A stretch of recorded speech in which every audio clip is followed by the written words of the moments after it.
back to the Untouchaballs podcast. Caden and Leo here. Caden, how you doing today? Not too bad, Max. Just getting pounded with some rain right now, but other than that, not too shabby. It's been a pound in here in Boulder too today, Caden. A lot of thunder, you know, Ooh, making some whoa, noise here attaboy. in Colorado today.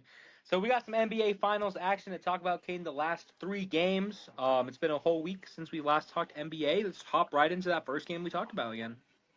Yeah, I mean, yeah, last week was the last time you saw us talk NBA. That was last Tuesday. And maybe we could have had one out Monday for you guys, but there was an interview that kind of took precedent. If you guys haven't, make sure to check out the interview with Jay Perrin that came out on Monday, so just 2 days ago. That was awesome. Make sure you guys check it out, give that one a like and everything.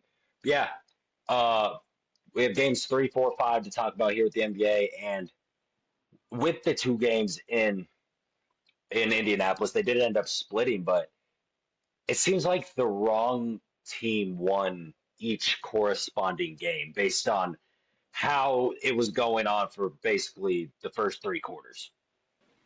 Yeah, Caden, it looked like, that the Thunder were able to come out and win it pretty handedly, but all of a sudden the Pacers team, like I said, they kind of hang around. They start going on a pretty big run there to close out that game, end up getting up nine to get the W, Caden. And it was honestly pretty shocking that it ended up being that much because that final score did not implicate how close that last quarter was.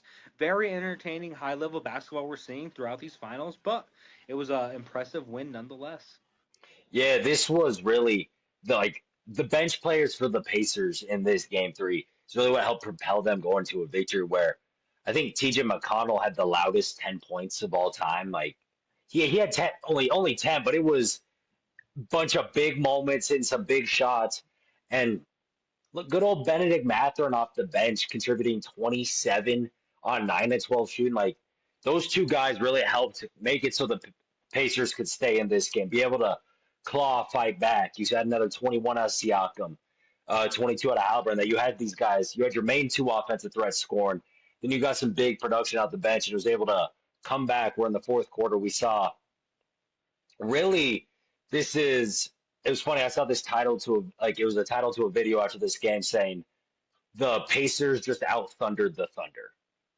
And that's basically what happened to this game, where you're seeing the Thunder get intercepted on inbound passes, just some kind of careless turnovers, Yep. where they finished this game three with 17 turnovers, and a lot of them was just kind of exactly what the Thunder have done to these other teams throughout not only the entire season but throughout the postseason, where they're going to make you pass into tough lanes, get intercepted. They're going to inbound like steal your inbounds pass, and that's what the Pacers were able to do to the Thunder here, kind of flip the script, and that's kind of what helped them be able to come in and get that game three victory. And then if you go and look at game four, this was the Pacers game. This was when the Pacers could have went up 3-1 in the series, and Crazy. kind of just like game three, we saw a big fourth quarter swing where this time it was the Thunder outscoring the Pacers by 14 points, where in game three it was the Pacers outscoring the Thunder by 14 points. Yeah, Caden, this one was absolutely insane because I thought the same thing. I thought writing was on the wall. I wanted it to be a close game, but it just looked like the Pacers were going to run away with it. I've talked about, my critique of this Thunder team has been they don't, do well in the close games, in the clutch. They struggle. They came out, they had a vintage game. We saw a lot of players step up and keep fighting. That was one thing that really impressed me with this Thunder squad. I've kind of, I'll take accountability for the critique I've given to the Thunder, but that game especially, you got to give them credit. You got to give them respect to be able to hold true, hold together, hold strong, thug it out to the end, and ultimately get the dub. Lights. Everybody needs them, but not just these ones. We're talking red, blue, and green light therapy with Hope Rising Health. Suffering from aching joints, muscles, or even a bad headache? Light therapy can help you. Check out Hope Rising Health on Facebook to learn how a board certified light therapist can help you today. Whether you are an athlete or just living everyday life, you can benefit from light therapy, and Hope Rising Health is there to teach you. So come on down to Hope Rising Health, located inside Fitness Avenue at 100-108 South First Plaza, Johnstown. Doesn't matter if you received light therapy before or if this is your first time, Hope Rising Health can help. That's Hope Rising Health, located in Fitness Avenue at 100-108 South First Plaza, Johnstown, and follow the Facebook page Hope Rising Health LLC. Now let's get back to the episode. Yeah, because I mean, in that fourth quarter, Shea really started picking it up there. Where I mean, he wasn't bad the first three quarters, but that No, fourth quarter, he really took over for that Thunder team, making shots really at will, was really wearing down that Pacers team, especially after that game three where you saw him look gassed, hands on the correct. legs, especially late in that game when they were blowing that lead. Game four was kind of the opposite. He was rejuvenated, hitting those shots, really being the cog, that wheel of that Thunder offense to help facilitate that comeback.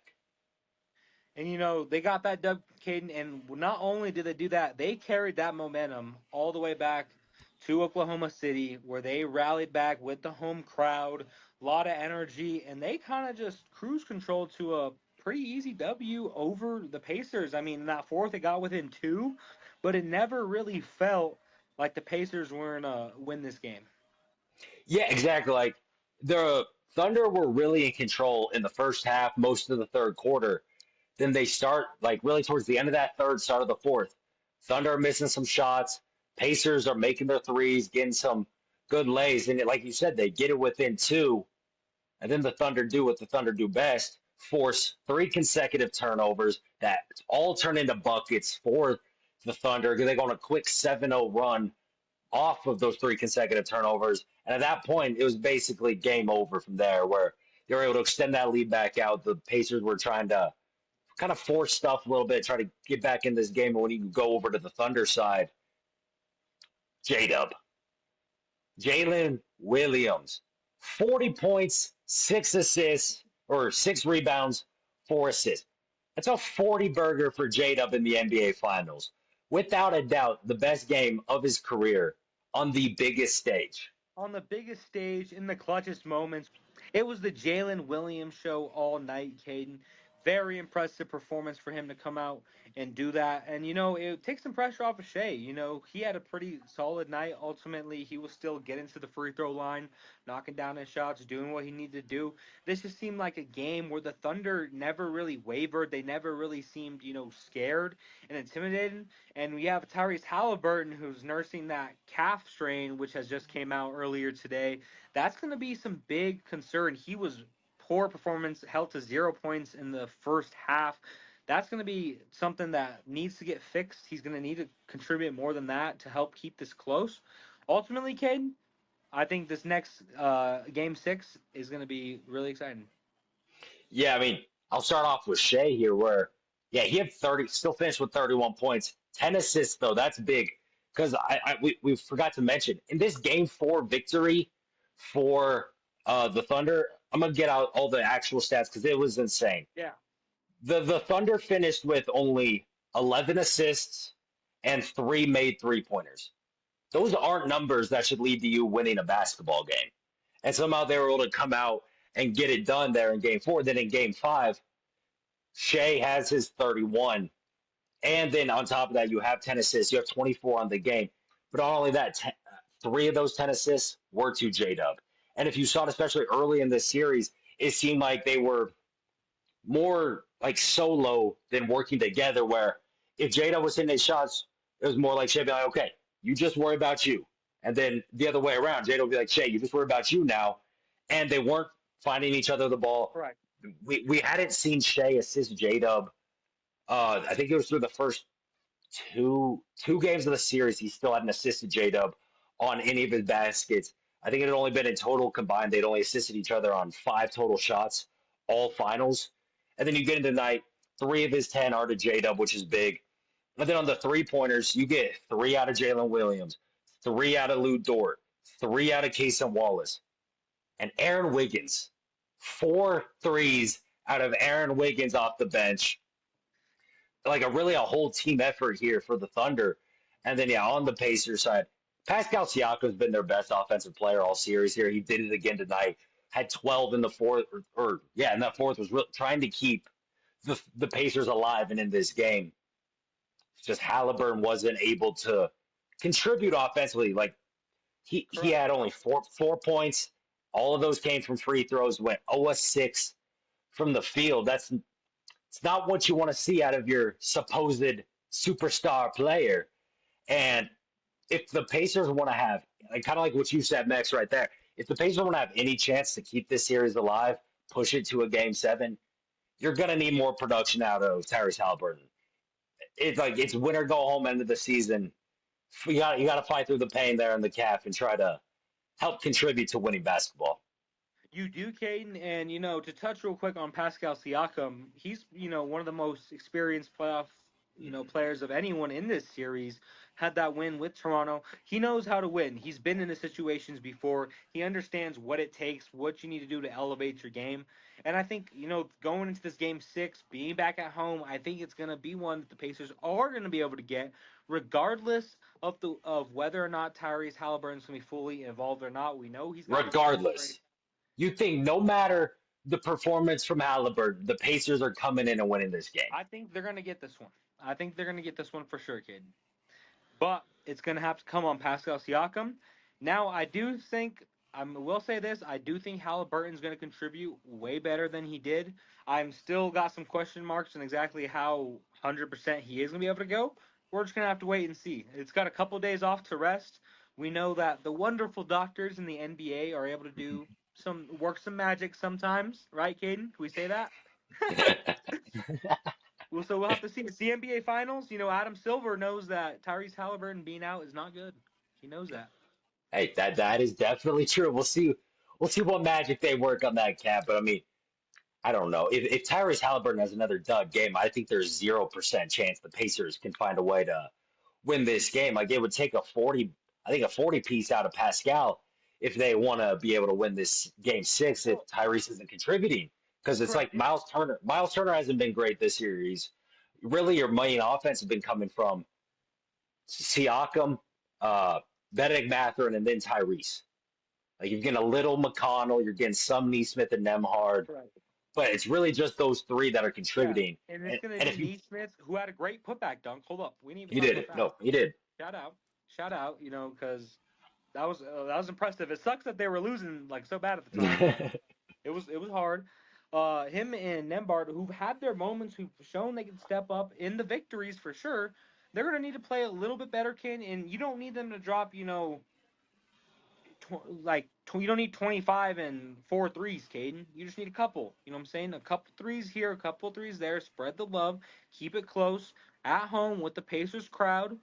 We'll see what happens.